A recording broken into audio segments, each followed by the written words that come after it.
Known as the most terrifying, legendary assassin the world has ever seen, Gungnir has surprisingly transitioned into the life of an ordinary high school student.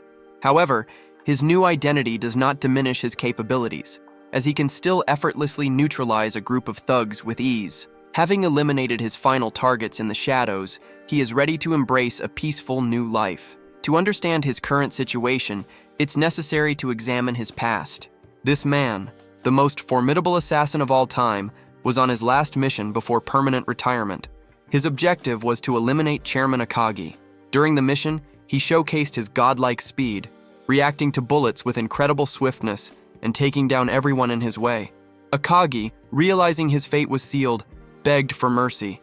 It was then that Hayate, who was also an assassin and Tugi's best friend, killed the chairman for him.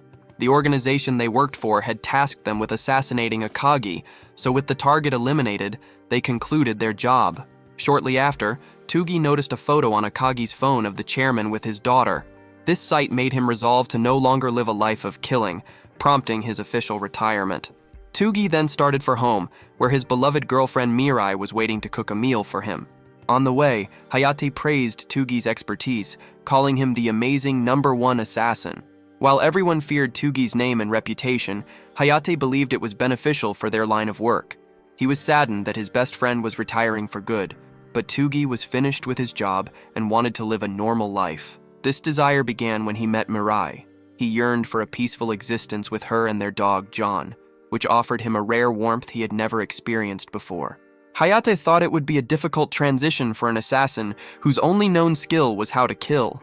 Unexpectedly, the ruthless assassin was also preparing to propose to his girlfriend. Returning home, Tugi looked dapper and ready for his new life of normalcy, feeling an uncharacteristic nervousness about meeting his lover. However, the smell of blood put him on edge, and a sense of terror washed over him.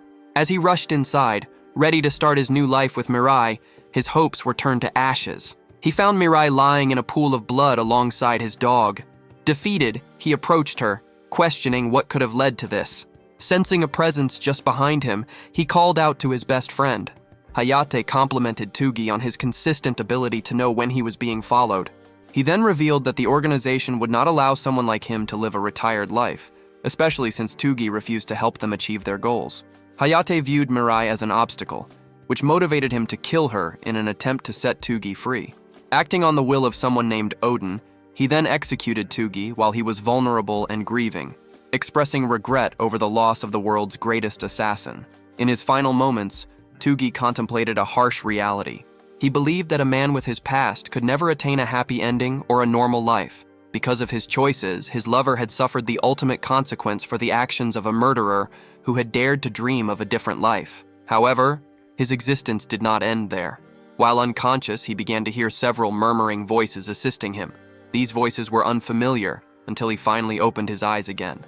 This time, he was no longer Tugi the assassin, nor was he dying beside the people he loved. In a state of panic, he struggled to get out of the bed. His vision remained blurry until he caught sight of his reflection in a mirror and understood that he was in the body of a completely different person. The once feared and most ruthless assassin of his era was now nothing more than a young boy. A doctor informs the boy, Kaido Fujiwara, that all his tests have been cleared and his month-long rehabilitation cycle was a success. The doctor cheerfully explains that the boy's lost memories should return as he reintegrates into his usual life, suggesting Kaido had amnesia, though this is only a partial explanation. For the former assassin, the last thing he can recall is the heartbreaking image of his girlfriend lying dead alongside his dog. The man known as Tugi, the deadliest killer who had sought to escape his dark past, was betrayed by his only friend, Hayate. The next thing he knew, he had awakened inside the body of a young boy, with an identity completely alien to the cold-blooded killer he once was. There is a great deal for him to process, but during his time in the hospital, he has managed to piece together some information. It appears that Kaido Fujiwara, the body's original owner, was the victim of a traffic accident, having been tragically run over by a truck on his way to school.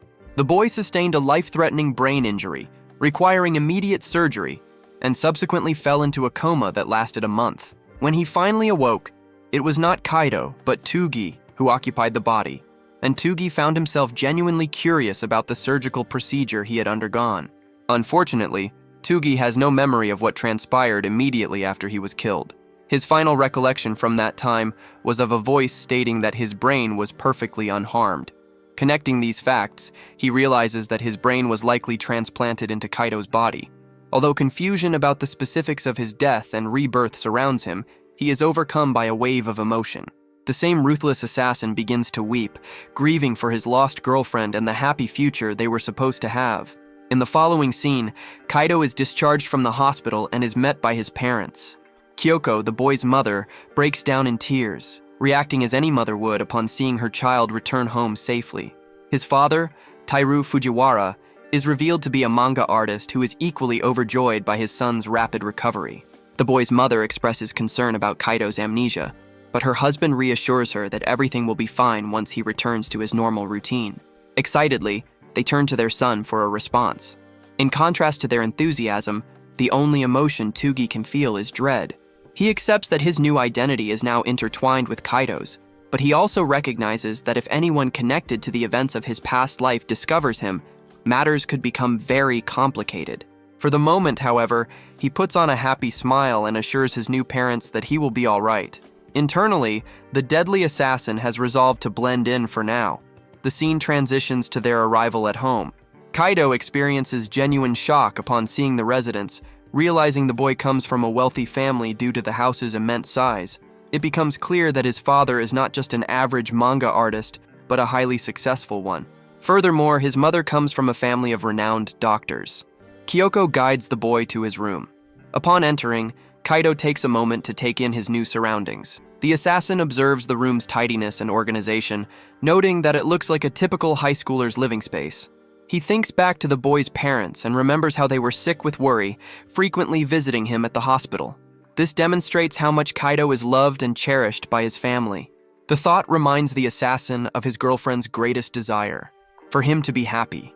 He recognizes that this is a type of happiness he could never have experienced in his former life. With this in mind, the assassin Tugi decides he does not want to live in a way that would disappoint Kaido's parents. His attention is then drawn to an interesting photograph. This one shows not only the boy's parents, but also another family of 3. Seeing this, the assassin understands that he must learn everything possible about the boy's background. The following morning, a visitor arrives. A young woman pulls up in a long limousine just to see Kaido, despite the fact he was discharged only the day before. Her insistence on seeing him suggests they have a long-standing and close relationship. The boy's father opens the door to find the radiant Yuzua smiling at him. She is eager to check on her friend's condition and asks what he is doing. Just as the boy's father is about to reply, Kaido appears and immediately recognizes Yuzua as the girl from the photograph. Without a moment's hesitation, the girl embraces him in a tight hug, expressing her concern for his health. Seeing this interaction, Kyoko is glad that they are bonding together just as they always have. Meanwhile, the boy is keenly observing everyone's reactions and deduces from the information that Yuzua must be his childhood friend. She is excited and wants to give him a ride to school, but Kaido declines the offer, sensing that her family is even more affluent than his own. A man named Taro attempts to intervene, but Yuzua pushes him into the car, promising to take full responsibility for Kaido. She then turns back to announce that there will be a celebratory party for his successful recovery. His parents are left astonished as the pair sets off for school. At the school, a group of thugs is preparing to enact their plan. Their leader, Tetsu, intends to cause trouble for Yuzua, even though his companions are afraid they will get into serious trouble for harming the daughter of an influential figure. Tetsu gives them a severe look, reminding his associates that they are being cowardly for no good reason. He points out that they have already accepted money from a certain individual to do the job, which means they have no option but to see it through. As they are discussing their malicious scheme, Yuzuha's luxurious vehicle arrives. The thugs are surprised to see a boy with her. One of Tetsu's goons explains that the boy is just a normal person who happens to be her childhood friend and was recently in an accident. Upon hearing this, Tetsu becomes intrigued and approaches them with a smile. In the next scene, Yuzua and Kaido part ways to go to their respective classes. The assassin takes a moment to assess her personality, concluding that she is a kind friend who watches over him like an older sister. Upon entering his new classroom, Kaido gets a small taste of a normal life, as he has never attended a proper school before. The boy, unaware of the social dynamics, asks where he should sit, and a classmate greets him warmly. However, the The same classmate's smile quickly turns to a look of fear when he sees the imposing figure of Tetsu standing just behind Kaido. The intimidating young man picks on Kaido, declaring that there is no place for him in this class and that he will be coming with them. Shortly after, the group leads him outside. Kaido is initially confused, questioning if his desk is located elsewhere. Recalling how the group was snickering earlier, he senses that they are trying to cause trouble for him, especially with the way they are now staring at him. Annoyed, Kaido demands to know where his seat is, but Tetsu and his underlings only find the situation amusing. The delinquent leader presents the boy with a dilemma. If he begs on his knees, they will let him go after only a few punches. It becomes clear that Tetsu's hostility is fueled by jealousy over the fact that Yuzuha likes Kaido instead of him. Tetsu then threatens the boy, warning him that if he ever dares to approach Yuzuha again, he will kill them both. Kaido takes a moment to process the situation, feeling disappointed to learn that these individuals are genuinely hostile.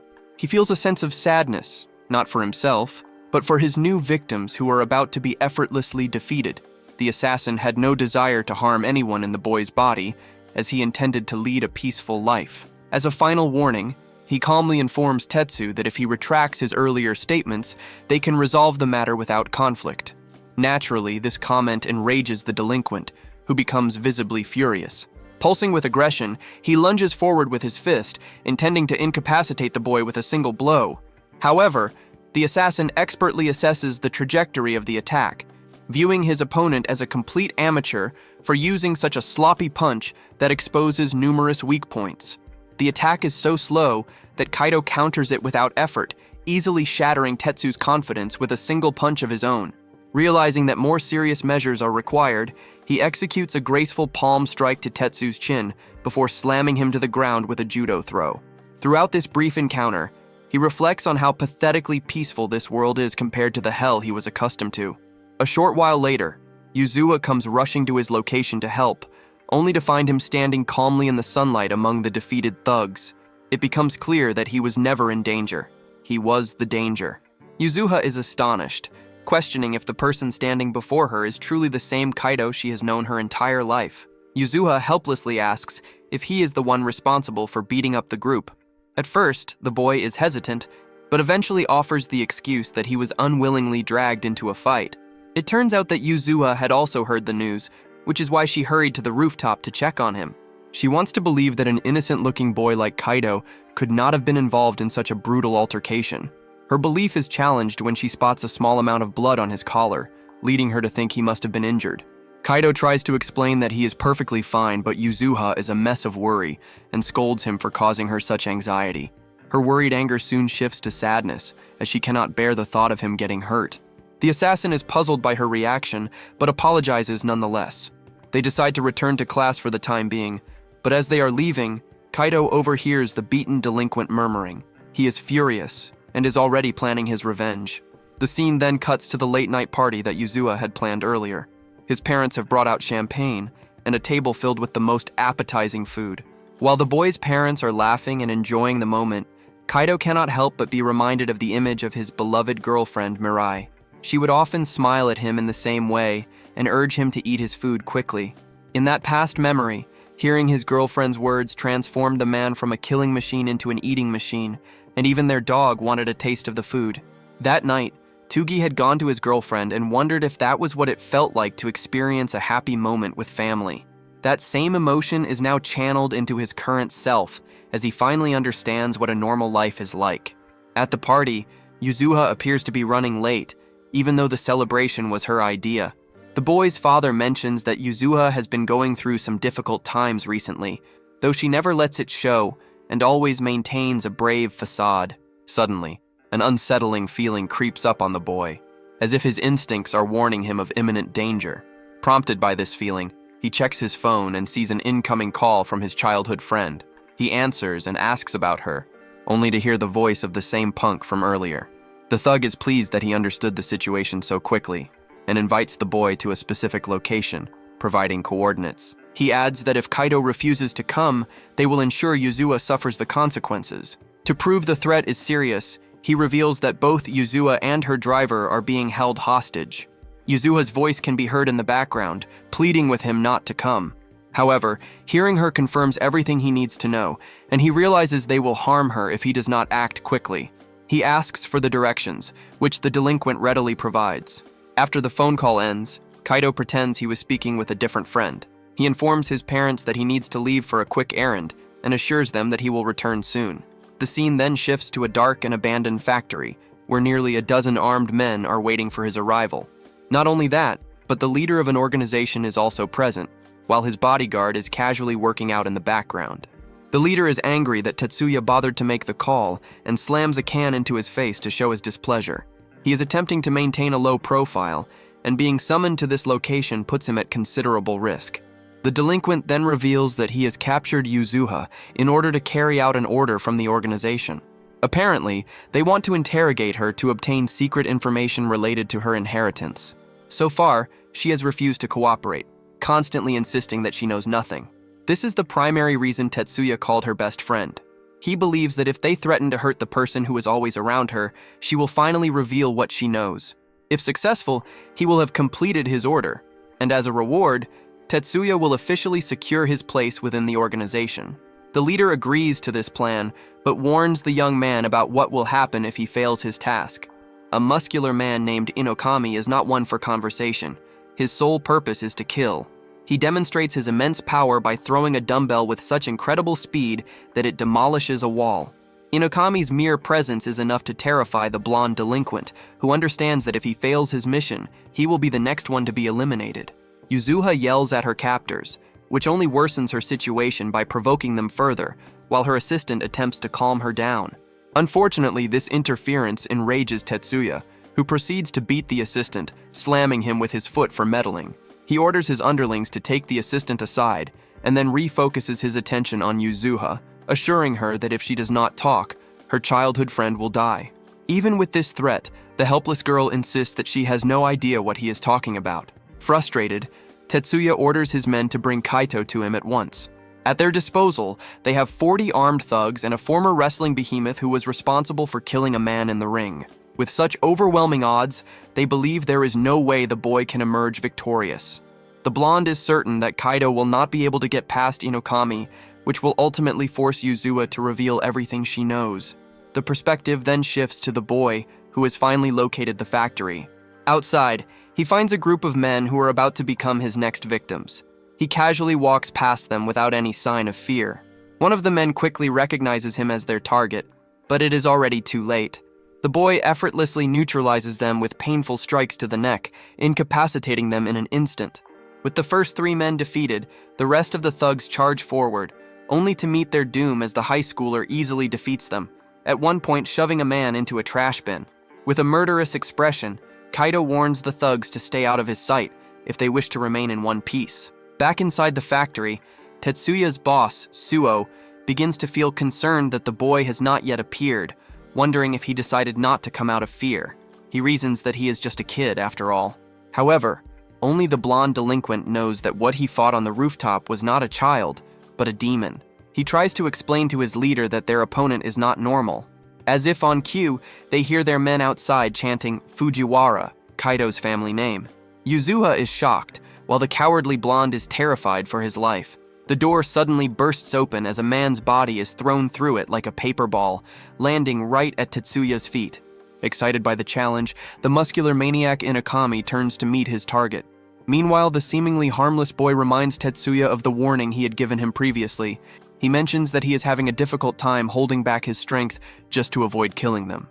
Mr. Suo is completely baffled, questioning how a single child was able to annihilate 20 thugs all by himself. After adjusting his tie to project an intimidating presence, Kaito demands to see his friend. Yuzuha's scream echoes through the factory as she worries that he has come for her. Thanks to the sound of her voice, he pinpoints her exact location 30 meters ahead of him. He is relieved that she seems to be unharmed and proceeds to scan his surroundings for the hostile men preparing to attack. In a span of time that appears to be no more than 53 seconds, he moves with incredible speed around the room, shocking the boss with his godlike ability as he takes down every single man. Even Tetsuya is left crawling on the floor in fear, realizing they have made a grave mistake. The fear of death overwhelms him as the boy grabs him and clenches a fist, promising to make him suffer for his actions. In the moments that follow, he throws a series of lightning-fast punches, precisely shattering Tetsuya's clavicles, lower ribs, and elbows. As if that excruciating pain were not enough, he then slams him into the nearest wall with a simple push. Mr. Aitai. Suo's men are all terrified and have no desire to be defeated by the boy. They want to flee, but he reminds them that they are being paid to do a job. Suo is beginning to understand the true level of danger they are facing. Their target is not a helpless boy, but a monster. Because she is blindfolded, Yuzua has not seen any of this unfold. Kaido approaches her and assures her that everything is going to be all right. Just as he is about to untie her ropes, the behemoth Inokami throws a heavy punch at him. The attack appears to connect with a powerful blow, and Yuzua screams in panic. For a moment, Suo thinks they might actually have a chance of victory, thanks to the former pro wrestler's monstrous physique. Unfortunately for him, when the dust settles, it is revealed that the punch did not connect at all. In fact, Kaido has already launched a counter kick against his opponent, stopping him in his tracks. The maniacal wrestler ignores this and prepares another attack, but it is also redirected by Kaido, who follows up by hammering a devastating punch into his face. The blow is brutal enough to shatter his nose, yet the wrestler still believes that Kaido's strength is not enough to defeat him. Having exchanged a few blows, the assassin internally concludes that he is dealing with the strongest member of the group. He also recognizes that because of his current body of a high school student, it is difficult for him to defeat this opponent in a single move as he normally would. Therefore, he opts for a different approach. Just as the wrestler is about to strike him again, the boy moves with incredible speed, vanishing from his sight and setting his new target as Inokami's ribs. From that position, Kaido unleashes a heavy barrage of hits, all concentrating on that singular point. He knees and punches him repeatedly, until the muscular man is overwhelmed by terror and knocked unconscious. Seeing their most formidable fighter defeated so completely, the remaining 6 men flee, which is likely the wisest decision they have made. Although Kaido would normally finish off his targets, his current priority is to ensure Yuzuha's safety. He quickly undoes her ropes and puts on a happy expression, telling her how glad he is to see that she is okay.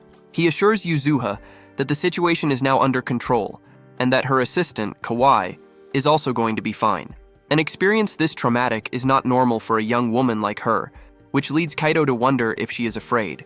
Hilariously, however, she grabs his tie and instead of thanking him, becomes furious with him for choosing the most reckless course of action imaginable. She points out that he could have simply called the police or consulted with adults to resolve the situation, but instead, he made a dramatic entrance and fought 40 men all by himself. Still, Yuzuha expresses her gratitude that he went to such lengths to protect her, but she admits it pains her every time he puts himself in that kind of danger. Her current state is once again reminiscent of Mirai, who would always tell Tugi to return home safely, constantly worrying that she might lose him one day. Kaido understands her feelings and promises his friend that from now on, he will never make her worry again. Their quiet moment is interrupted by the groans of Kawai, the unfortunate man who was beaten for no reason. Soon after, Kaido hears the sound of police sirens and realizes the authorities have arrived, telling Yuzuha that it is time for them to go home.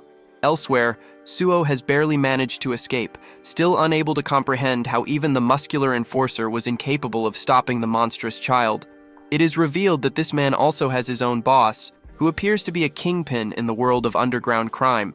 This formidable boss reveals that he has already dispatched an operative known as Lancelot to deal with the boy. Now that the young man has interfered with the plans of the Great Will organization, he is going to pay the price. Before that happens, the story returns to the boy's perspective. He is back at home resting on his bed, aware that he made his new parents worry by going off on his own. While they are sleeping, Kaido remembers the concerned expressions on their faces when he returned.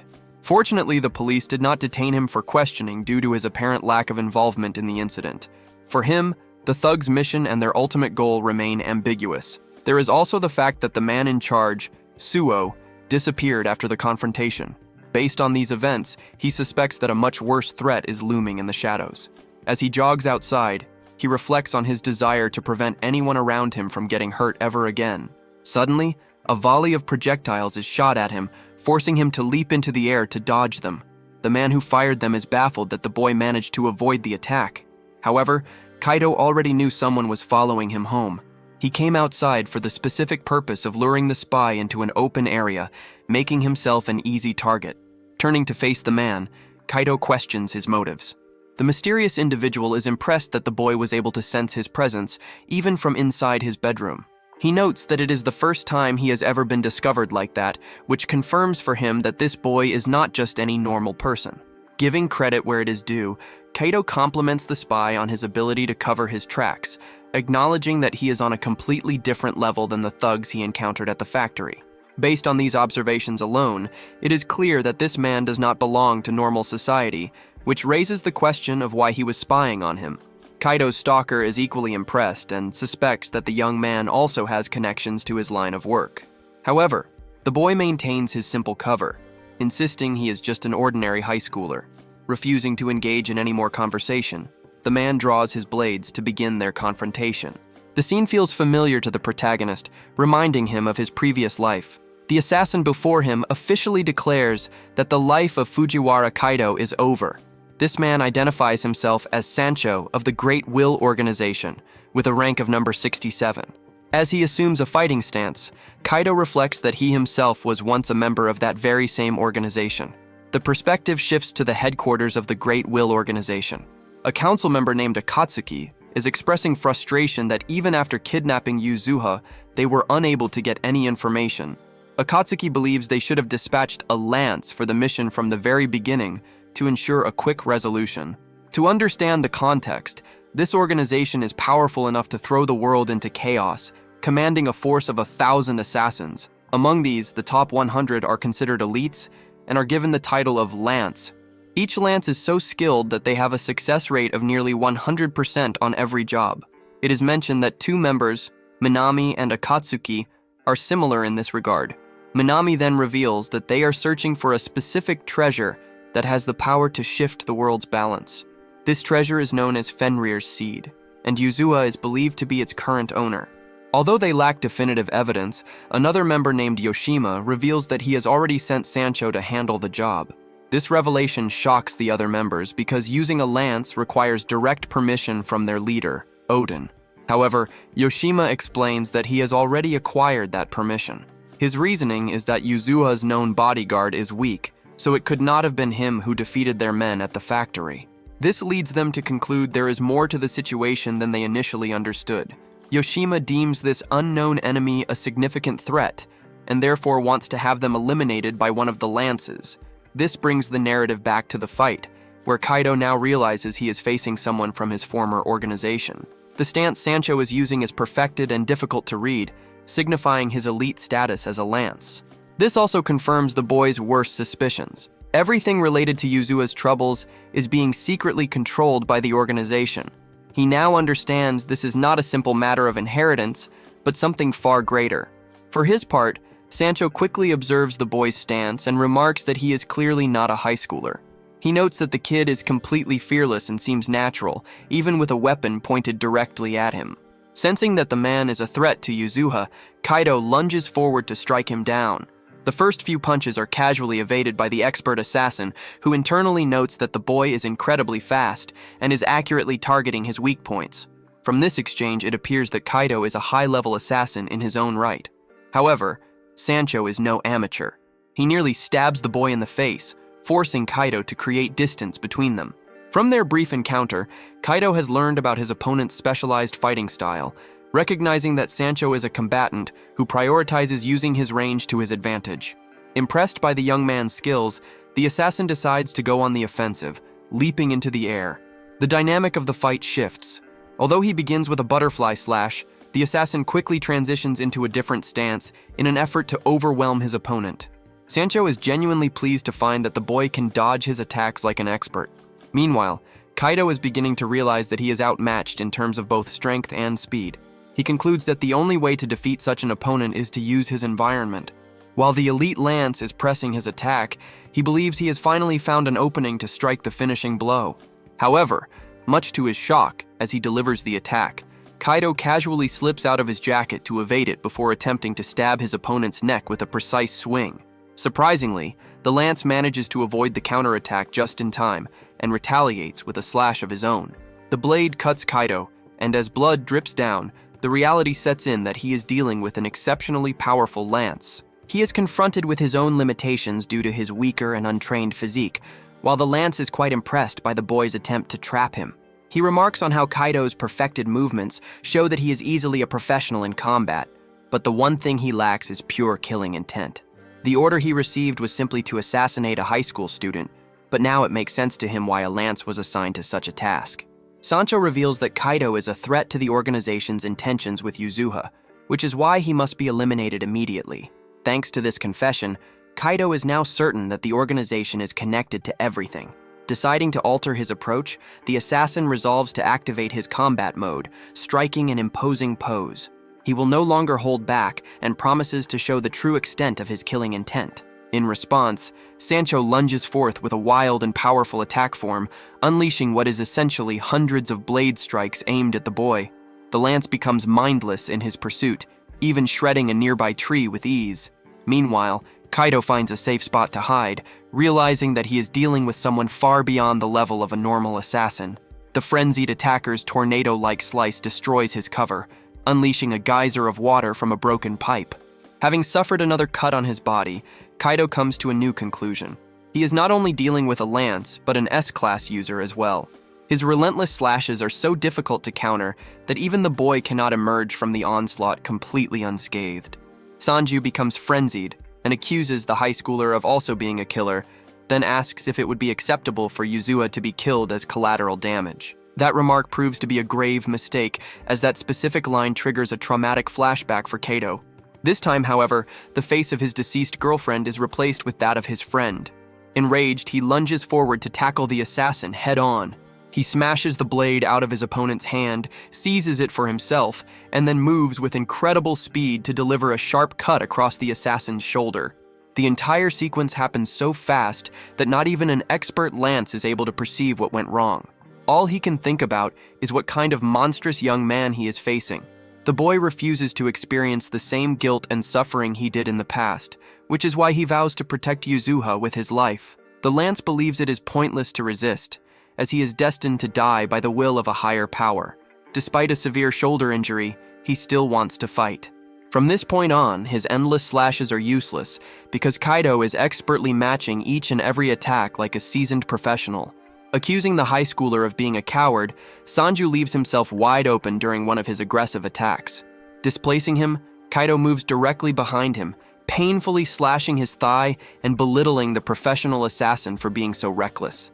Reduced to such a state, Sanju cannot help but question how his opponent suddenly became so fast. He attempts to reuse the same overwhelming tactics from before, but it ends in disaster for him. Kaido leaves a series of cuts all around his left arm, revealing that his efforts are pointless as he has already read all of his moves. In his next attack, Kaido bursts forward with incredible speed, spinning in a flurry of slashes that connect all over Sanju's body.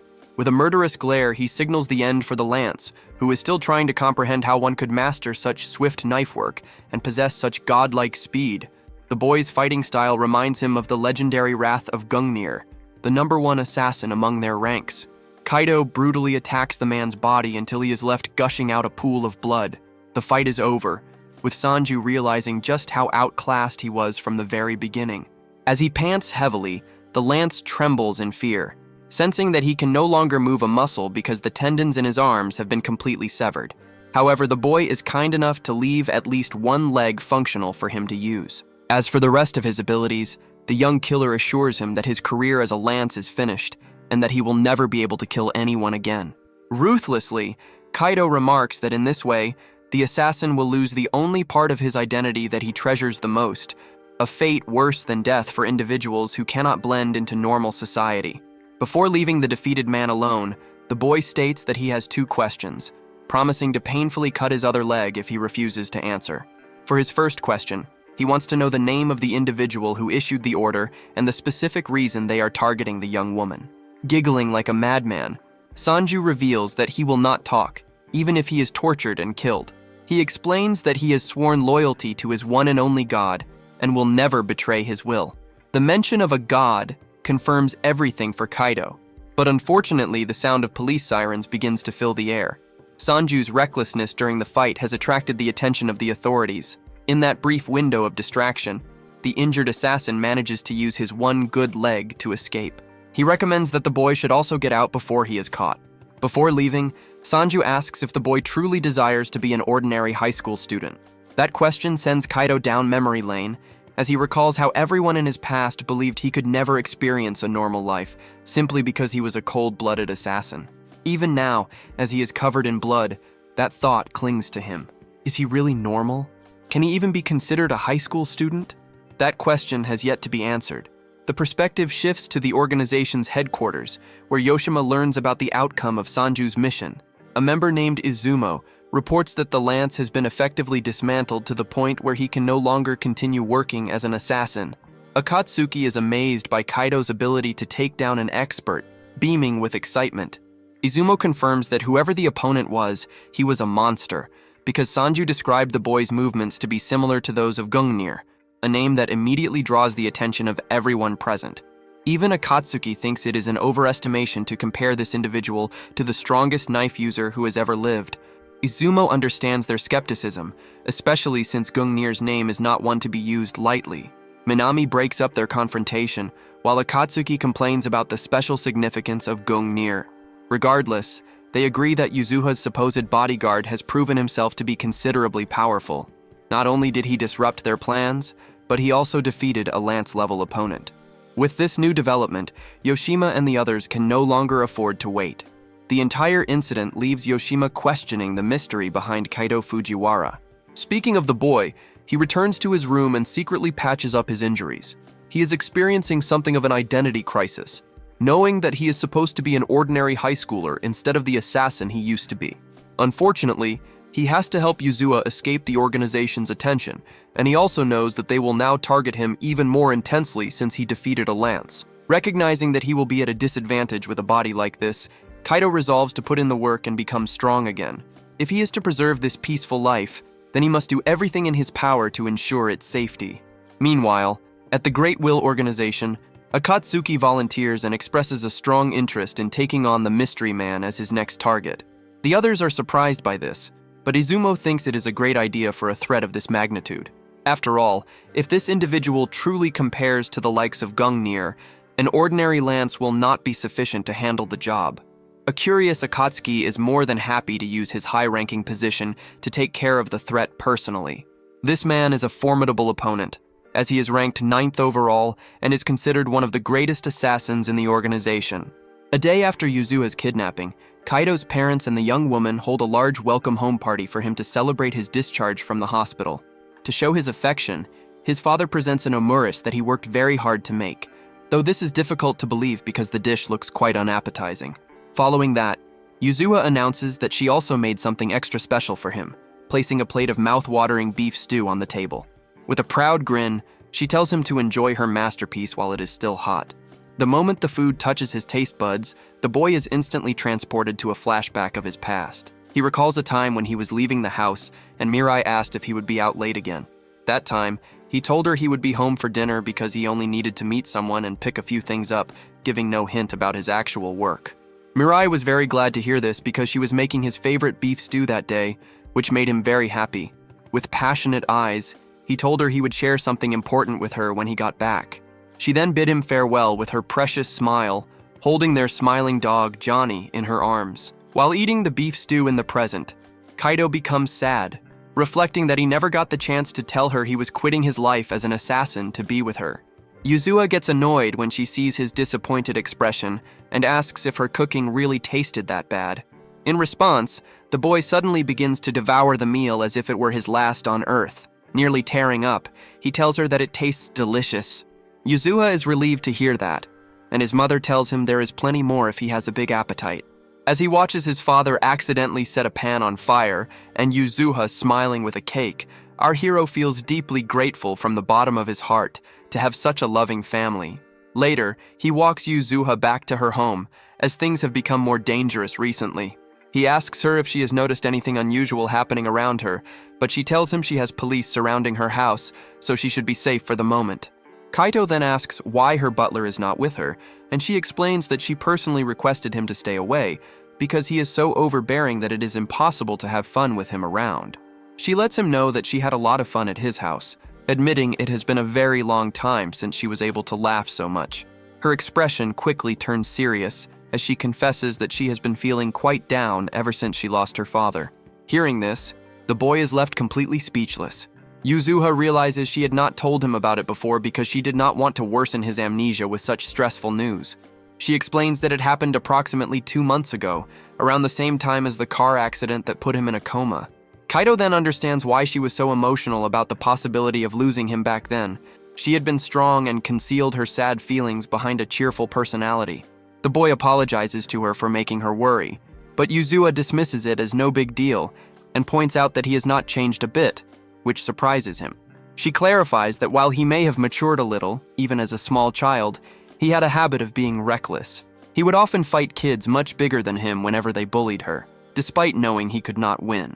In the same way, he came to rescue her when she was kidnapped, but she was unable to witness his amazing actions because she was blindfolded. Yuzuha becomes suspicious and asks him exactly how he managed to save her. The boy dodges the question with a vague answer, stating that everyone who saw him became incredibly scared. This was technically true, as it happened right after he had defeated their comrades like a monster, but it only makes Yuzuha more doubtful. Still, she decides that it does not matter as long as he was brave enough to come for her in a moment of crisis. Yuzuha confesses that she was terrified when the gangsters were threatening her and Kawai, but when she saw his face, which seemed to glow brighter than the morning sun, she was genuinely happy. For that, she thanks him. Being as smooth as he is, the boy tells her that he will save her no matter how many times she needs him, which causes her to blush intensely. After that, the flustered girl tells him to get in close and pulls out her phone to take a cute selfie with him. Proud of the good photo, she says she will make it her wallpaper to remember the amazing day, not considering the possibility that it might start strange rumors at school. However, Yuzuha quietly adds that it will also help her move on. Seeing Kaito able to worry about her so soon after his own life-changing accident has inspired her to finally stop clinging to the memory of her dad's unexpected death. The boy smiles as he realizes that Yuzuha is struggling in her own way, just like him, and this motivates him to protect his precious childhood friend even more. Right at that moment, he is shocked when she pulls out her phone and shows him the picture of her father. His soul nearly leaves his body when he recognizes the man. He asks for confirmation if the man in the photo really is her father, to which she replies that his amnesia must be serious, because her dad was always so kind to him. With a serious expression, she mentions that many people around her spoke ill of her father, but he was always nice to her, and that is why she loved him from the bottom of her heart. Looking at the picture of Yuzuha's father carrying her on his back, Kaito recalls seeing the exact same wallpaper on a phone screen right after he finished his final mission. Every fiber of his being hurts as he realizes he was the one who stole Yuzuha's father away from her. Seeing how sad he has become, Yuzuha asks him why he got so quiet all of a sudden.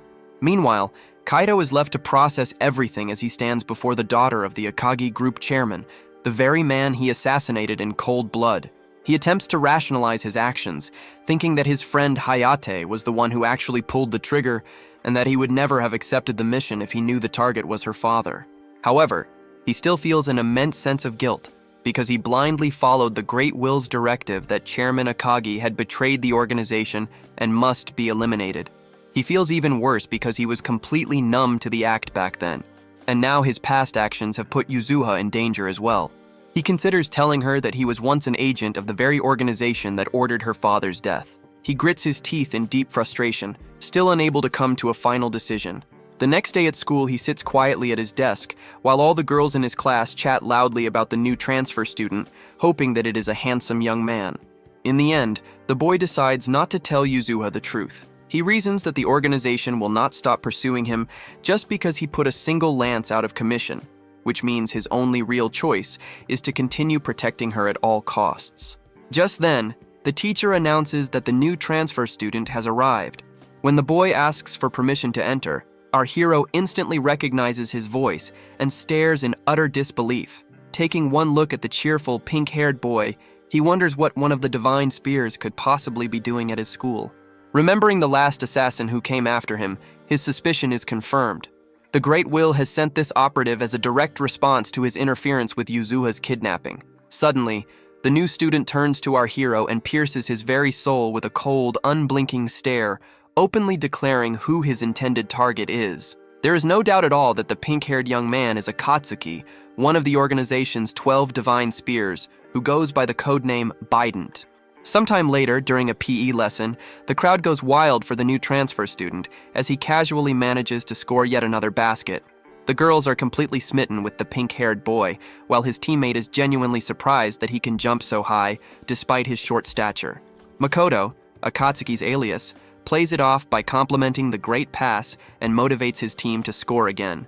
Meanwhile, the opposing team grows irritated that the transfer student is already so popular with the ladies. Throughout all of this, Kaido does not let his guard down for a second, finding it odd that the lance has still not made a single move. He wonders what the assassin could possibly be planning. The Lances are an elite group composed of the top 100 assassins in the organization, each assigned a number. Out of them, the top 12 are known as the Legendary Spears, who are commanded directly by their supreme leader, Odin. Each of these insanely overpowered assassins possesses extraordinary abilities that rival those of 1,000 men. When it comes to assassinations, these individuals can easily overcome the army of an entire nation. These elite warriors are deployed only for the most critical missions. Kaido comes to the conclusion that their involvement can only mean the organization is hell-bent on targeting Yuzuha. He looks down in sadness as the painful memories from his last mission resurface. He figures that the assassins must be after the secret treasure that the chairman had supposedly stolen from them. It continues to bother him that if Akatsuki decides to act at the school, he may not be able to protect the lives of everyone there, including his childhood friend, with his current high school student's body. Sometime later, everyone returns to their classroom, but the students still do not stop fawning over Makoto, constantly begging him to join them for karaoke. He is an instant hit with the young women, who begin to crush on him even harder once he reveals that he practiced a bit of basketball back in the United States. Meanwhile, our hero watches the situation from a distance and realizes that Akatsuki will not be making his move today. He makes a mental note to remain on full alert the following day. Just then, he hears Yuzuha call out to him and ask if he can go somewhere with her after school. The boy instantly rejects her offer without even hearing her out, insisting that she should just go straight home for the day. However, out of nowhere, a hand rests on his shoulder, and Makoto appears from behind to greet the girl cheerfully by her name. This instantly sets off all sorts of red flags for Kaido, confirming that the assassin is seriously targeting Yuzuha. Makoto introduces himself, but Yuzuha points out that he is already quite famous as the attractive new student. She then asks how he even knows her name, since they have never actually met. The cheerful transfer student tells her with a carefree smile that she is the high school girl who inherited the Akagi group fortune, which completely catches her off guard. She suddenly gets a bit depressed while Makoto continues, saying his father is indebted to the chairman and that he was instructed to look after her. When he tries to invite her somewhere, our boy suddenly cuts in.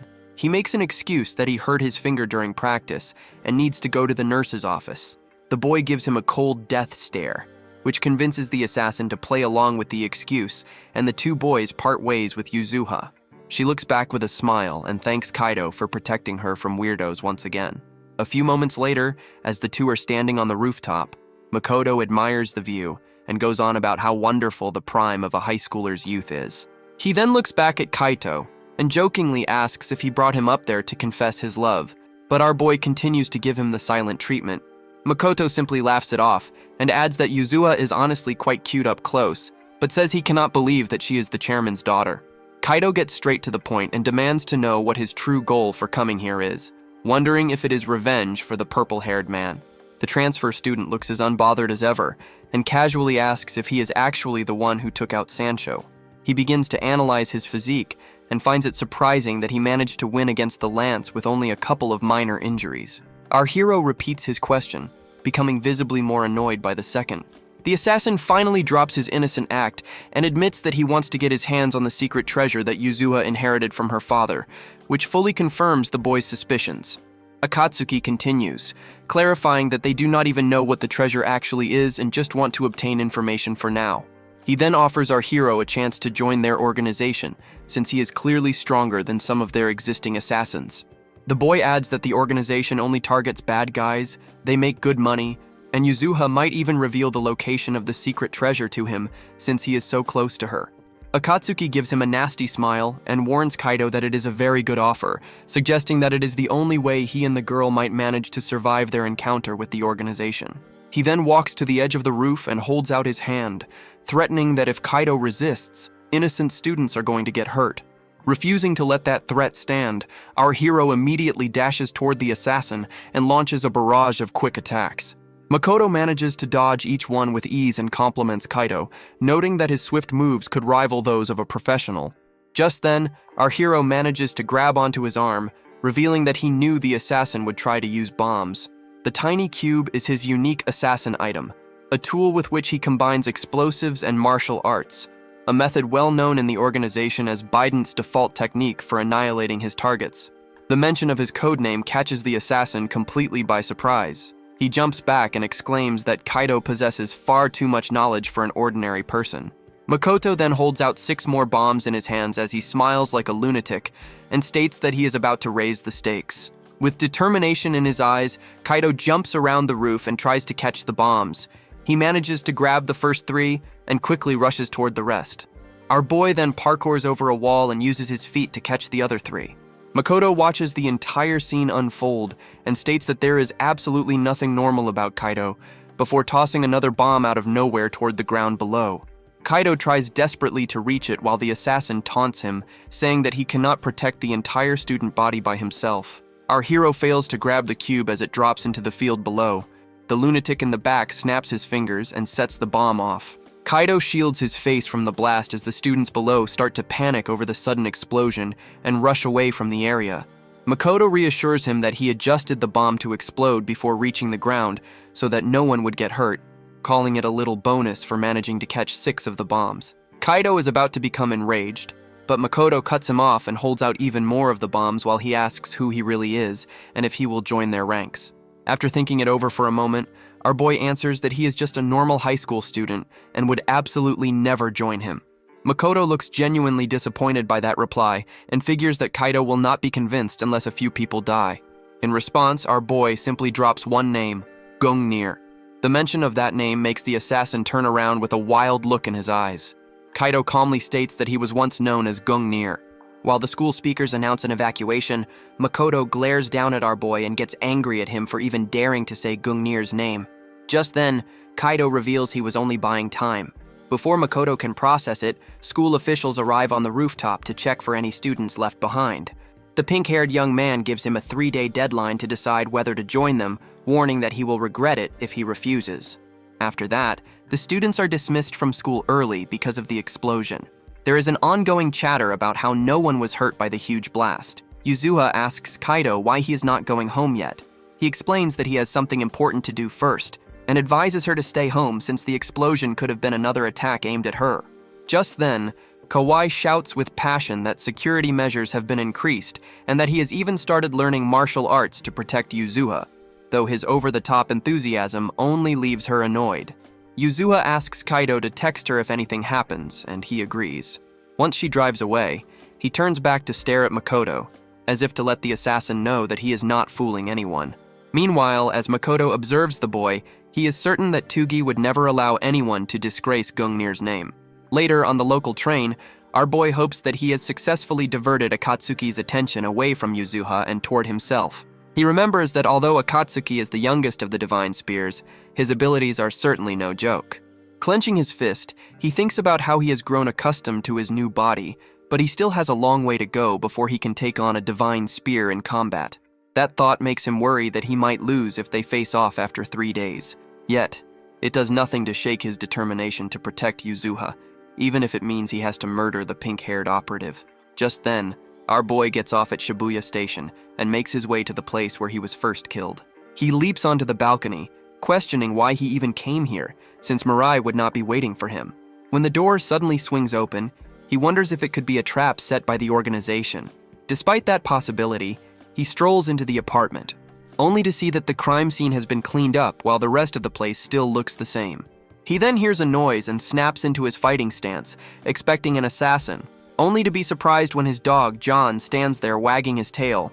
John excitedly barks as the good boy runs toward him, and our hero notices the frisbee clamped in his mouth. The sight pulls him back to the days when he and Mirai would go to the park and play fetch with John.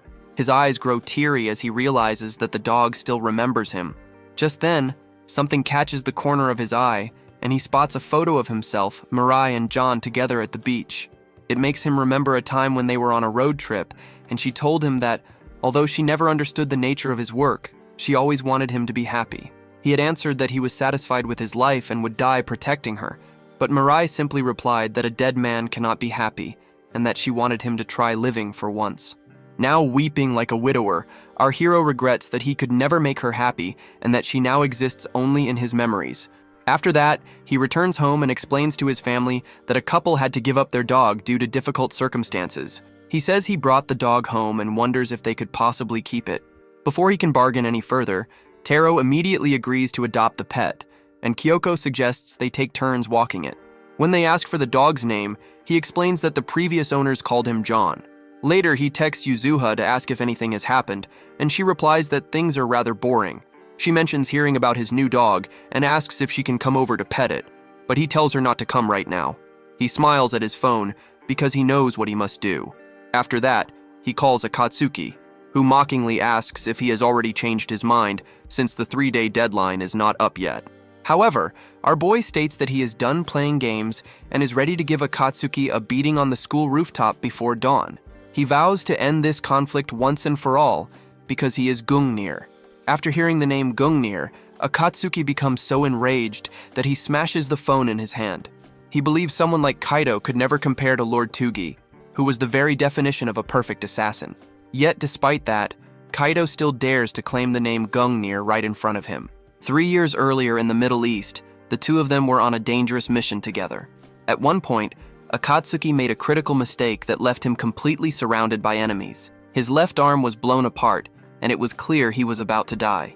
Right as he steeled himself for the end, Tugi suddenly appeared and cut down every single enemy in the blink of an eye.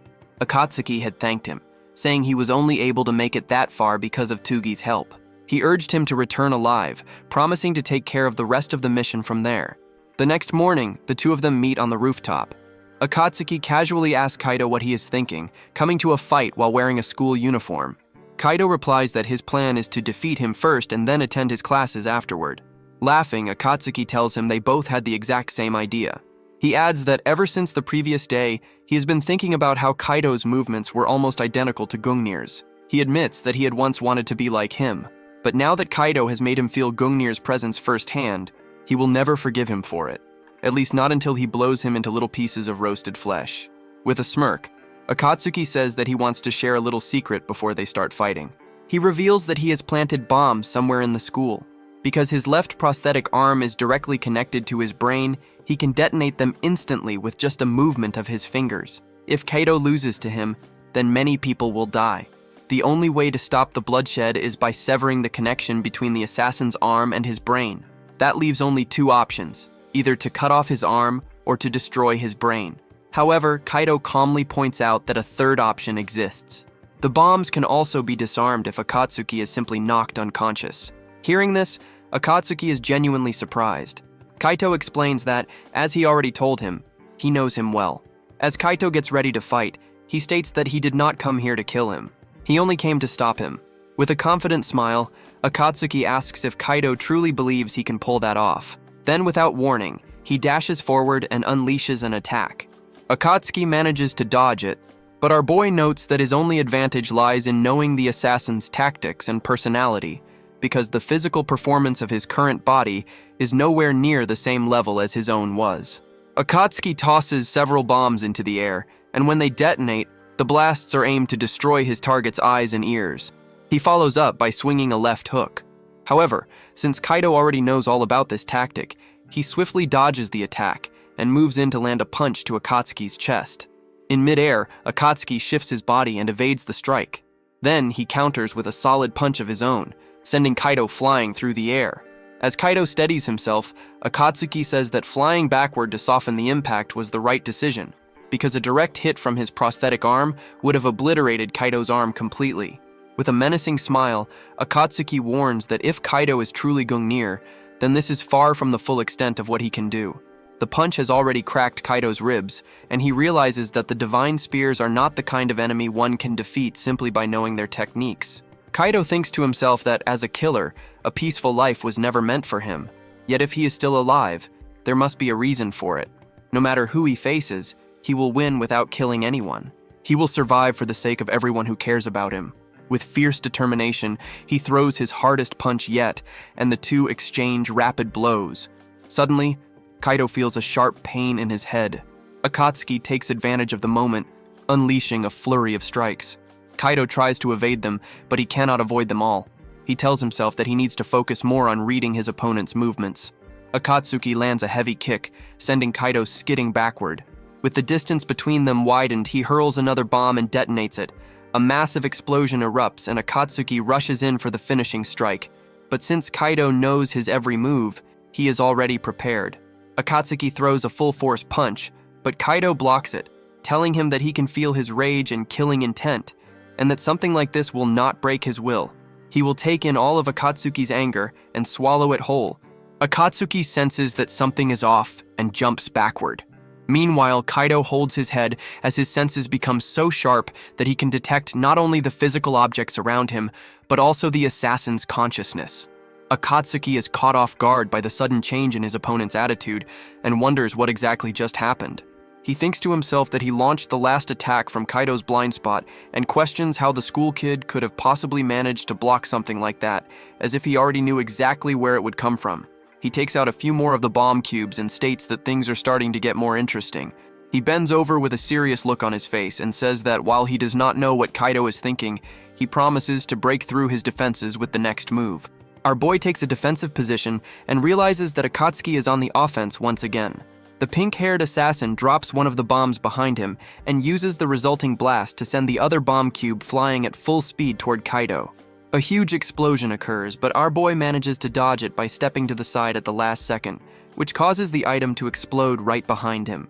Akatsuki calls him impressive for managing to dodge his special attack, but he thinks that if our hero could be assassinated that easily, then there would have been no point in sending an elite spear like him. Our boy simply gives him the silent treatment and gets ready to take whatever the pink-haired assassin can throw at him. Back at his house, John wakes up from the sound of the explosion, and so does Kaido's mother, who wonders where the noise is coming from. She speculates that they might be fireworks. Meanwhile, back at the rooftop, the two are still going full force at each other. Still guarding with his fists, Kaido thinks that even though it is impossible to see Akatsuki's hands, he can still predict every move because he knows all of his patterns. Akatsuki tenses up as he prepares his next attack, but our boy expertly predicts that he is about to throw 4 bombs that are supposed to detonate 2 meters in front of him. Just as the assassin is about to activate them, Kaido kicks all of them in multiple directions to spread them out, which covers the whole rooftop in powerful explosions. Kaido manages to stay on his feet as he shields his face from the intense blasts, but then he predicts the assassin's next move and dodges an incoming punch from the left. Our hero returns the attack with a few sharp jabs of his own, which forces Akatsuki to go on the defensive as he starts realizing that something is definitely not right. He wonders what is going on, since he cannot even manage to land a single hit. The assassin thinks that Kaido's eyes and ears should have long been out of commission thanks to the bombs, not to mention the scorching heat that should make it nearly impossible to breathe. However, the look in our boy's eyes makes Akatsuki feel as if he can see through all of his movements, which causes him to flash back to the memory of his beloved Gungnir. He recalls when Kaido said he is Gungnir, but that only causes him to rage out as he yells at our hero not to screw with him. He demands to know if the high schooler truly is his Tugi, and if that is true, then why he appeared now of all times. On the other hand, Kaido is barely hanging on as he struggles to catch his breath, but he still manages to keep his fists up. He realizes that even if he can read the assassin's movements, the boy is still far too fast, and he cannot keep up in this untrained body for much longer. He jumps onto the ledge and makes up his mind to finally stop running away. At the same time, Akatsuki thinks there is nowhere left for the guy to escape. He picks up a handful of the bombs, thinking it does not matter if his moves can be predicted, and dares him to dodge the attack as he throws the bomb cubes toward our hero. Our hero locks in at that very moment and runs forward using every ounce of strength in his body, swearing to himself that he will never make anyone unhappy ever again. Akatsuki activates the bombs and lights up the entire roof like the sun, but Kaido keeps on advancing, even though he can no longer see. He senses the assassin in front of him and goes in for a strike. Akatsuki manages to dodge it and uses the bomb cube in his metal hand as he throws a powerful punch straight for our boy's head. However, Kaido anticipates him perfectly, blocking the punch with his elbow, which catches the assassin completely off guard. He follows the block with a devastating elbow, straight to the face, but he does not stop there. He yells Akatsuki's name and follows up with a savage punch to the body, then finishes him off with a kick straight to his gut. The blow shatters his metal arm and sends the assassin flying over the roof's edge. He falls unconscious as his body approaches the hard, unwelcoming concrete below. The scene then shifts to a flashback where the young assassin tells Gungnir to forget about him and get out of danger. Our hero tells him that he does not want even a single one of his friends to die. Gungnir figures that this sort of mindset does not suit an assassin, but that is exactly why he made the choice. No matter how big the opponent is, he is going to pursue his own sense of justice. He finally wakes up and asks Kaido why he saved him. He replies that his only priority was to disarm the bombs and that he never intended to kill him in the first place. The assassin smirks and tells him that he cannot beat the whole organization alone. Kaito stays firm, stating that he will no matter what, because that is the only sense of justice he can have as a former assassin. The familiar words and look catch Akatsuki by surprise, reminding him of Gungnir, while Kaito states that no matter if it is the Great Will or Odin, he promises to defeat them all. That statement causes Akatsuki to burst into laughter. He repeats Kaito's words and calls him insane to even think of such a thing. To Kaito's surprise, the assassin now believes him, that he really is Tugi. The boy smiles and says that only someone as insane as Tugi could say something as wild as that, while our hero just looks at him in surprise. The pink-haired boy then gets to the main topic at hand and asks him why he is in such a frail body when he should be 6 feet underground. Kaito replies that he was also sure he had died back then, but when he woke up, he was suddenly in his current body. He points to his brain and says that for now, it is all that remains of Tugi, which makes Akatsuki sit up in genuine surprise. Our hero continues that the one who gave the order for the original hit could only have been Odin, a revelation that completely drains the color from Akatsuki's face. Kaito then tells him that he definitely needs to get stronger, and asks Akatsuki if he will lend him his help, which makes the assassin flash back to that scene from their past once again. Akatsuki laughs and tells him to stop kidding. He picks up his broken metal arm and says that he cannot kill him, no matter who gives the order, now that he knows for sure that Kaito is Tugi.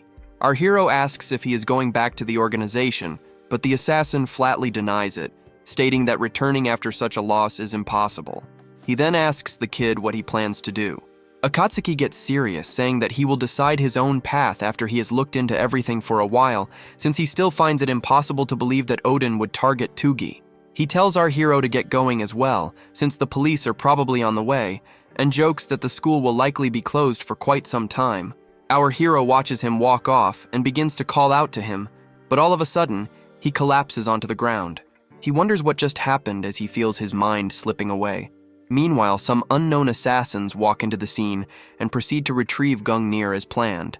A voice starts calling to our hero, telling him to wake up. He wonders where the voice is coming from. His eyes finally open as he looks around, questioning where he is, and he realizes that he is back in his original body. The voice then says again that he has finally woken up and tells him that they are both a part of one another now. The original Kaito slowly floats toward him, which makes Tugi's eyes go wide in surprise. Kaito calls out to him again and tells him to protect Yuzuha with that power. Tugi refuses to let go as he shouts for the boy and reaches out to him. Right then, he wakes up soaked in cold sweat and is greeted by a friendly canine face. While lying on the ground, he wonders where he is now. Downstairs, his parents are watching the news, which is reporting another explosion at the school.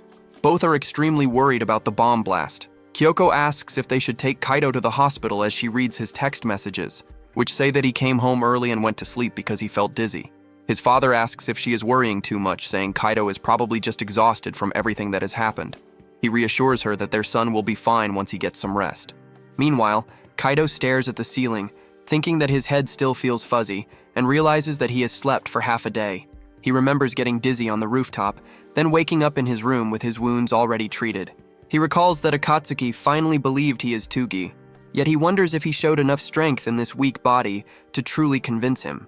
That incredible feeling he had earlier was as if Akatsuki's emotions were flowing into him, and without that, there was a high chance he would have died. He still wonders what happened to his body, but then his phone rings. When he sees that it is Yuzuha, he quickly answers and yells to ask if she is all right, which surprises her. She immediately flips the question on him, asking why he has ignored all her messages since the morning. He apologizes and explains that he had been asleep until now, adding that he is just glad she is safe. She tells him about the explosion at school that blew the roof away and informs him that classes are now canceled for a week, all of which he pretends to know nothing about. She realizes that something is off and asks Kaido if he was involved in this incident, which makes him break out in a cold sweat. She then starts scolding him, saying he is always getting into trouble. She even asks if, instead of getting sick, he had actually gotten hurt in the school explosion. Kaido sits up and thinks to himself that this girl is as sharp as ever. He turns the question back on her and asks if she has been in danger too. He then tells her not to worry anymore because he has decided that no matter what happens, he will protect her. Yuzua turns redder than a tomato and demands to know what has gotten into him, telling him not to distract her with cool hero talk. While she keeps talking, Kaido's mom answers the doorbell downstairs. She finds no one there and instead sees a package on the ground. Soon after, there is a knock on Kaido's door. His mother asks if he is awake and says there is a package for him, which she leaves in the hallway. Kaido finds it suspicious since he did not order anything. His mom tells him to come for dinner if he is feeling fine, while Yuzua, noticing it is late, says goodbye. Kaido picks up the box and weighs it in his hand. He senses no traps, but when he opens it, his eyes widen in shock as he spots his original assassin knife along with a card. He wonders who could have sent this to his house. When he picks up the card, he sees a set of coordinates and tells himself that he must meet the sender, no matter what. Our hero wanders through Shinjuku, following the location coordinates written on the note that came with his knife. He notices that although the place is close to the station, the amount of foot traffic drops sharply. This makes him wonder if the sender of the note might be hiding somewhere like this. He questions whether it could be the person who transplanted his brain, theorizing that it must be the original Kaido. Eventually, he arrives at an apartment complex and immediately senses that it would make the perfect hideout. He steps into the lobby, but after finding it empty, he moves ahead. He finally stumbles upon an entrance to a lower level and quickly suspects it to be a trap from the person who sent the knife. When he reaches the basement parking area, he opens the door and strolls forward, wondering why he was called to this place. Suddenly, he barely manages to dodge a sneak attack. Spotting an arrow behind him, he sees the person holding the crossbow reveal himself alongside a female accomplice. She remarks that dodging the arrow could not have been a fluke, since the real Gungnir would even be able to dodge bullets. She then comments that our guy's brain appears to be working great. Our guy, who doesn't recognize them, asks if they are the ones who called him there. The crossbow wielder simply says that he is not worthy of getting answers and loads another arrow. The man shoots an arrow, stating that the hero must prove himself by defeating them. Our boy dodges it in the nick of time and catches sight of a pair of glowing eyes glaring from the shadows. The woman swings her elbow, but he glides out of range just in time, causing her to strike a pillar instead. Meanwhile, he quickly gauges that the duo has the capability of a mid-level lance. As she launches another strike, he deflects her punches while noticing that they are using an old organization tactic, creating an opening with a crossbow and finishing the target with close-quarters combat. Just then, the other man swings a hook from behind, but our boy pivots and moves in for a double strike. He lands an uppercut to the woman's stomach and a roundhouse kick to the man's chin. The impact sends the woman flying while the man staggers back, wondering what kind of force hit him, before he jolts forward to try again.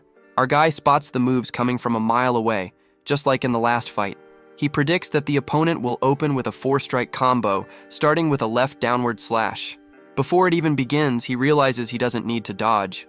He blocks the first blow and drives a jab into his opponent's chest. As the fight continues, his abilities of spatial awareness, reaction speed, and action prediction accelerate dramatically, and he completely overwhelms the two assassins. The woman quickly realizes that they were not defeated by some child, but by the strongest killer among them, known as Gungnir. Just then, the crossbowman laughs and compliments the hero, saying he isn't bad, but adds that he is done playing. He reaches into his pocket, but his partner yells at him to stop because his action goes against their orders.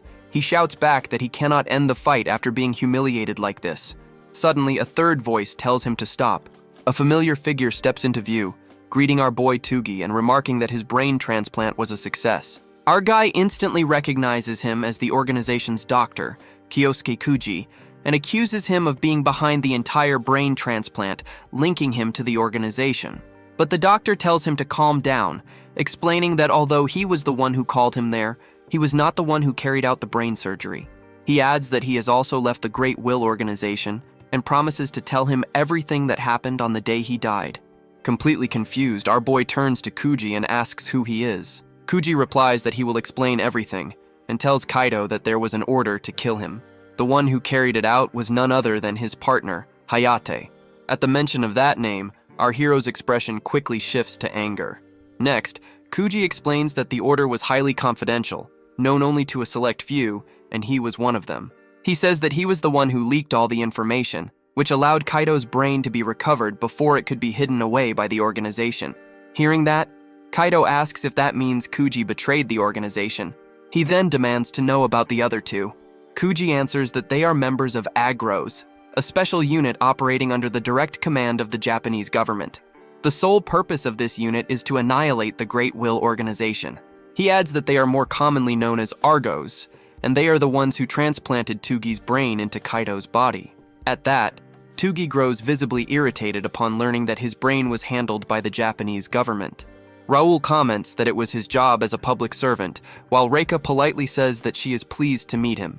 She then explains that the government views the Great Will organization as its greatest threat. Raoul adds that Tugi's brain was preserved solely because they needed his help. Meanwhile, Kaido struggles to process everything he has just heard. Kuji tells him that they had originally been monitoring the progress of his brain transplant, and they were relieved that they did not have to kill him. However, given the situation back then, his death had seemed inevitable. Hearing that, our boy asks them if they knew he was going to be assassinated. Then they must have also known that Mirai was in danger. He gives them a cold-blooded stare, and it is so sharp that Reika gets scared. Raoul quickly says that they have no idea about it, claiming they were not even present at the time. As his head begins to throb, our boy grabs it with one hand and asks if the strange power that lets him sense killing intent is also a side effect of the brain transplant. But before anyone can respond, he suddenly collapses to the ground unconscious, leaving everyone frozen in confusion about what to do. While the others are concerned, Kuji seems more intrigued by the mysterious ability he just mentioned. Back at the Great Will organization, Hashima asks Izumi if Akatsuki has reported anything. Izumi replies that there has been no contact at all, and Akatsuki has even cut off every form of communication. Izumi admits that Akatsuki was always difficult to deal with, but he knows that the 12 divine spears are allowed to do whatever they please, so long as they do not defy Odin. Hashima then asks if he believes it is possible for a member of the 12 divine spears to be defeated. Izumi scoffs at his question, saying it is rare to hear a joke from him. He comments that unless they are dealing with Gungnir's ghost, he cannot imagine Akatsuki losing to anyone else. Hashima agrees that Gungnir's strength was monstrous, but he reminds him that the man is already dead and his body was disposed of long ago. Still, Izumi mentions there are rumors that their own intelligence network may have discovered something related to that. Both men agree that if there truly is a spy among them, they need to act swiftly before the situation worsens. Fueled by anger, Hashima states that they must eliminate Argos first before turning their attention toward the seat of Fenrir, and Izumi firmly agrees.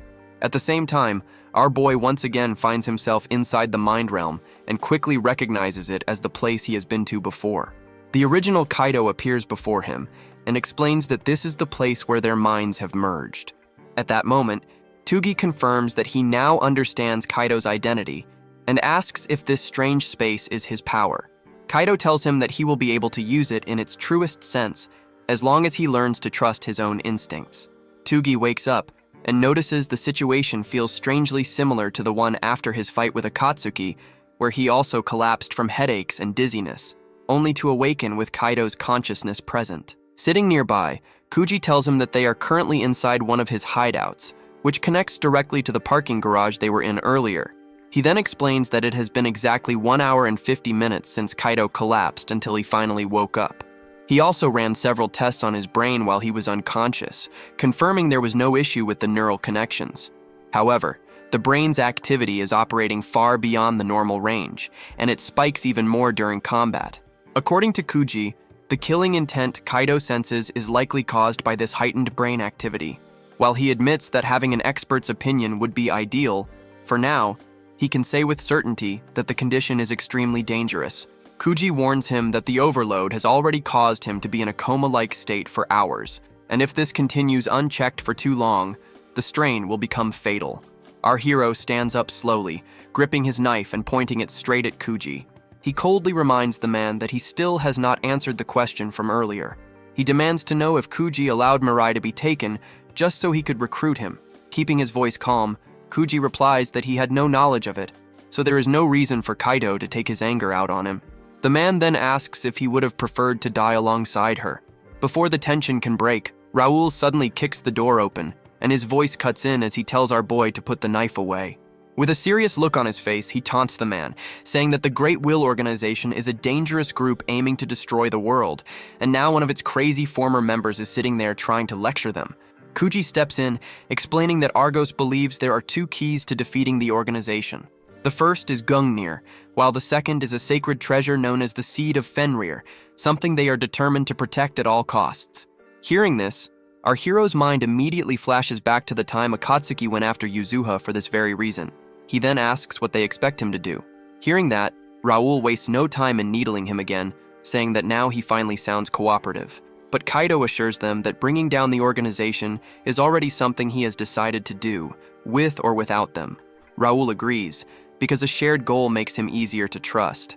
With that, Kuji lays out their plan. They are going to target one of the core facilities of the organization where our hero once worked. Few even know of its existence. It is the research institute where forced human evolution, known as Avalon, was studied. It is also home to a special team dedicated to researching the Seed of Fenrir.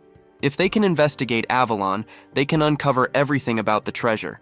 Kaido thinks that it may also lead him to the truth behind why Yuzuha is being targeted. He then tells Kuji to give him the full details of the operation. When the day finally arrives, an aircraft soars high above an unknown location. Kuji stands beside him, explaining that if he succeeds in stealing and destroying the research, it will deal a massive blow to the organization. The operation is about to begin, and as he readies himself for the mission, the clock ticks down, and only 5 minutes remain before infiltration begins. As 3 minutes remain before the chopper reaches the target location, Raoul glances over at Kaido and asks if he is feeling scared. Kaido calmly replies that he feels the same way Raoul does, though in his mind, he quietly thinks that the moment he has been waiting for is finally about to happen. In the operations room right before the attack begins, Kuji lays out the details of the mission. He explains that the research facility is divided into two main sections: the above-ground complex, which has 20 floors, and the underground complex. In the past, this place served as a training ground for assassins, but now it focuses on research aimed at producing mutant assassins through genetic manipulation.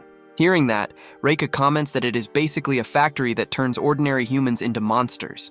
Continuing his briefing, Kuji states that their main target is located on the 3rd floor of the underground section, where the most valuable data is stored. This includes crucial information on the Seed of Fenrir. Then, Raoul outlines that the mission objective is to retrieve the data and, if possible, destroy the facility as a whole. For this, they will split into 2 teams, with one of them drawing the attention of the security forces, while the other infiltrates the building. Although Avalon is an extremely classified facility, its defenses are not on the level of a proper military base. Still, infiltration will be difficult since they have no precise knowledge of the internal layout. Kaido volunteers to handle the infiltration himself.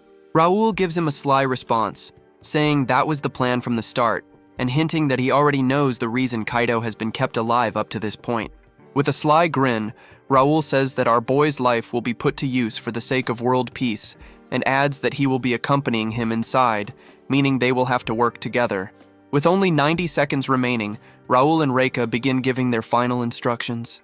The man orders everyone to remain at their assigned positions, while Reika tells the team that 10 people will accompany her to the rooftop, and another 10 will head to the main gate. She explains that their task is to create a noisy, attention-grabbing entrance to keep security occupied, giving Kaido and Raoul a chance to slip inside during the chaos. Our hero assures her that they will pull it off without fail, and Raoul informs him that they will be making their entry from the south side. As the ramp opens, Raoul notes that he can barely see anything through the thick clouds, but our boy replies that he can clearly sense Avalon right under them. As their landing point approaches, Kaido turns to Raoul and loudly announces that he is no longer going to be Gungnir. He is Kaido Fujiwara. With that, the operation starts, and everyone begins to jump off the plane. Our hero flies through the air, and Raoul tells him that he is going too fast. He doesn't listen because he is thinking that this is the facility of the Great Will organization where they train assassins, and here, he will find out why Yuzuha is being targeted. When they reach the parachute deployment zone, everyone opens their parachutes and lands safely. Raul gets angry with Kaido because he thought our boy was going to die during the landing, but it turns out that he is quite used to stunts like that. Visibly annoyed by his constant complaining, our boy tells him to hide his parachute quickly before someone sees him. They hide in the bushes and scout the area. Raul says things are going smoothly, just as Kaido had predicted, so they should be able to easily infiltrate from the southern entrance. He tells Kaido that he will open the shutter, and suddenly, a blast happens on the rooftop above. Reika sends the message that, according to the plan, both squads have started the diversion, and she tells the two of them to quickly infiltrate the facility. While Raul opens the shutter, our boy stands there thinking that the mission has finally started for real. As the shutter opens, Raul tells him to take the lead, and he will follow. Sirens go off, and an emergency announcement is made throughout the facility about suspicious activity, ordering the security team to immediately move to the rooftop and the main gate. The researchers inside the facility panic, wondering who would dare to attack the organization's base. As all the security personnel are occupied, Kaido and Raul quickly move through the hallways together. Raul thinks that Reika and the others are doing an excellent job and wonders if all the security has moved to the diversion points, as it is far too quiet. Suddenly, Kaido senses 4 enemies approaching, so he quickly moves to a corner and attacks them first. He knocks out the first one with a punch to the head. The others start to fire at him, but he moves swiftly and also knocks them out, each with a single sharp punch. Raul is surprised to see how fast he eliminated 4 enemies with just a knife. He wonders how much power Kaido was holding back earlier when he fought both of them. Kaido tells him that the stairs are just ahead and that they should move quickly. Watching all this on a monitor, Izumo notes that they are infiltrating the facility with just 2 people, but they are quite strong, as they defeated their enhanced assassins with incredible ease. Meanwhile, a new character named Omega tells him that the intruders look quite appealing, and asks Izumo if he can do whatever he wants if he eliminates both of them, expressing a desire for freedom. With a cheeky smile, Izumo agrees and reminds him that the task assigned to him by Odin is to protect Avalon at all costs. He tells Omega that he would like to see his power, and if he completes this task, he will not only be officially recognized as a lance, but will also become part of the 12 divine spears. After hearing that, Omega feels pumped up. This is the very first time he will get to use his powers outside of an experiment, and he is also being allowed to kill humans. On the other hand, Raul tells our boy that they have to move, as more enemies are coming, but he just stands there. While Raul urges him to move on, Kaito remains still and declares that this is a place solely designed to produce strong killers like him through inhumane experiments.